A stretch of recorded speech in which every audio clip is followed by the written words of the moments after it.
Today, we are diving deep into the mind of a murderer. We're talking about Fyodor Dostoyevsky's massive, haunting novel, Crime and Punishment. Now, it's a big book, for sure, but really, the whole thing spins out from this one single, terrifying question. A question that a desperate young man just had to answer. So here's the question. Are some people just above the law? I mean, what if you were a genius, a real world changer? Would you have the right to break the rules, maybe even to kill, if you thought it was for a higher purpose? Well, that's the idea that gets stuck in our main character's head, and it kicks off this whole chain of events that's going to push the limits of guilt, suffering, and maybe even redemption. Let's follow his path, from just an idea to a really terrible reality. To really get this, here's how we're going to break it down. First, we'll look at the man and his big idea. Then, we'll get to the test, an axe murder. After that, we'll see how the real punishment begins. We'll also look at the two different paths he could take, represented by two characters, Sverdlovskaya and Sonia. And finally, we'll see how it all ends with suffering and a new life. Section 1, a man and his idea. The theory that started it all.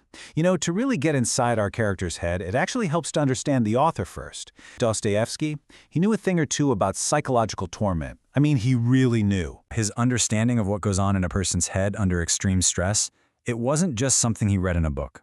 Get this, as a young man, he was part of a political group, and he was sentenced to death by firing squad. They put him up against the wall, and he stood there, literally believing he had just minutes left to live. And then, at the absolute last second, a pardon came through. It was a mock execution. That experience, plus 4 years of hard labor in Siberia, well, it gave him an unbelievable insight into suffering. And that insight? It just bleeds into every single page of this book. So that brings us to our guy, Rodion Raskolnikov. Who is he? Well, he's this super smart former student, but he's completely broke. He's living in this tiny little attic room that he says is more like a cupboard or a coffin. He's totally in debt to his landlady, he's basically starving, he's isolated, but he's also incredibly proud. And in that desperate, lonely state, his mind just gets latched onto this fearful, frenzied, and fantastic question that he just has to figure out. And what's the question? Well, it's a whole theory he cooked up. He even wrote an article about it. Basically, he thinks humanity is split into two types of people. You've got your ordinary people, that's most of us, but then there are a select few who are extraordinary. Think Napoleon, right? He argues these special people have an inner right, maybe even a duty, to step over any obstacle. And yeah, that includes other people, if it helps them achieve some great purpose for all of humanity. And he breaks it down with some pretty chilling clarity. On one side, you've got the ordinary folks. He literally calls them material, just there to procreate and follow the rules. They're conservative, they keep things ticking along. But then you have the extraordinary people. They're the ones who actually move the world forward. And to do that, they have the right to transgress, to break the law, to destroy the present if it means building a better future. For them, they don't just follow laws, they make new ones. And look, for Raskolnikov, this isn't just some fun thought experiment. It's a burning personal question. Which category do I fall into? How do you find out if you're an extraordinary man? He comes up with a test. A horrible, violent test designed to prove once and for all that he's not just another cog in the machine. He wants to know if he's a man of destiny. His target is this old pawnbroker, Alyona Ivanovna. In his mind, she's just a nasty, worthless louse, and killing her would actually be a good thing for society. He even does a little rehearsal visit, and just being near her fills him with this insurmountable repulsion. Then he gets a letter from his mom. It reveals his sister is basically sacrificing herself, marrying some awful guy to help the family out financially, and that just pushes him over the edge. He feels like he has to do something, and do it now. And then, it's like the universe starts lining things up for him. A chance encounter where he overhears that the pawnbroker will be alone tomorrow at 7 p.m., and then he finds an axe, just lying there under a bench. It all feels like fate. So he does it. He brings the axe down on the old woman's head. But his perfect little test, it just completely falls apart, instantly. Her gentle sister, Lizaveta, walks in, and in a panic, he kills her too. Just like that, his clean, philosophical experiment is now a bloody, chaotic, messy double murder.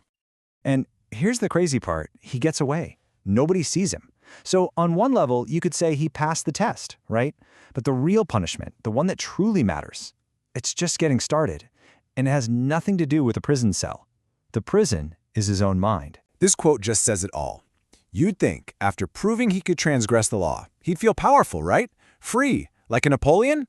Nope, the exact opposite. He feels like he has no freedom, no will, that everything is just decided. Think about that irony. In the very act of trying to prove his ultimate free will, he completely loses it. He's not in control anymore. The crime is. So what does this true sentence look like? Well, it's a complete psychological collapse. He's burning up with fever and delirium. He's overcome with paranoia, convinced everyone knows. He can't stop thinking about the evidence, but at the same time, he has this insane, overwhelming urge to just blurt it all out, to confess. And worst of all, he's completely alienated himself from everyone he loves, even his family. The very people he told himself he was doing this for. It's like an abscess is just broken inside of him. So, the results of the experiment are in. And the verdict is total failure. His theory is just wrong. Or maybe it just doesn't apply to him. All this pain, all this suffering, that was supposed to be for ordinary people, right? Well, he's feeling it, big time.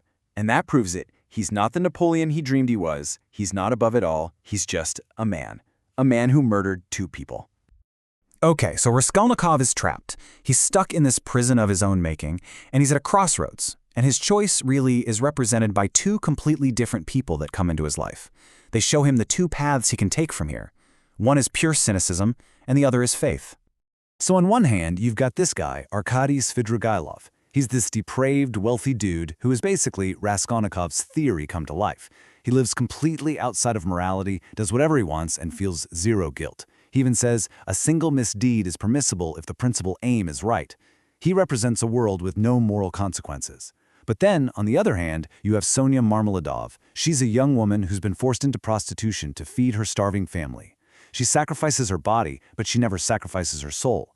She suffers for others, and she holds on to this deep, powerful religious faith. She represents a world of redemption through suffering. And what happens to the guy who actually lives the theory? Svidrigailov. His path leads to a dead end. He's haunted, he's empty, and in the end, he takes his own life. He's the proof, right there, that a life without any moral compass, a life of pure self-will, it leads to absolute nothingness. So, Raskolnikov turns to the only person he thinks could possibly understand him, another great sinner, Sonia. And he tells her everything, and her reaction is just incredible. You'd expect her to be horrified, to run away, but she doesn't. She doesn't judge him. Instead, she's filled with this immense compassion. She kisses his feet, and she promises she'll follow him anywhere. She sees his suffering, not just his crime. And she's the one who tells him what he has to do, confess and accept his punishment. She shows him a different way out, not a way to escape suffering, but a way to find redemption through it. And this brings us to the final part, suffering and a new life. Because in the end, Raskolnikov chooses Sonia's path. He starts to grasp this really deep truth, something Dostoyevsky himself believed with all his heart. Pain and suffering aren't just things to run away from. They are inevitable, especially for someone with a large intelligence and a deep heart, and they're part of the path to redemption. And so he does it. He walks into the police station and he confesses. It's such a simple act after all that mental chaos. It's almost quiet. But with those few words, he finally ends that awful psychological torture. He finally accepts his place, not above other people, but right there among them. His official sentence? 8 years. 8 years of penal servitude in Siberia. And yeah, that's a place Dostoyevsky knew all too well. Sonia, just like she promised, follows him there. She's like this little beacon of hope for him. But honestly, after the hellish prison he'd already built for himself in his own head, these 8 years almost seem manageable. The real work, the hard work, was just getting started. And this final quote from the book really nails the whole point.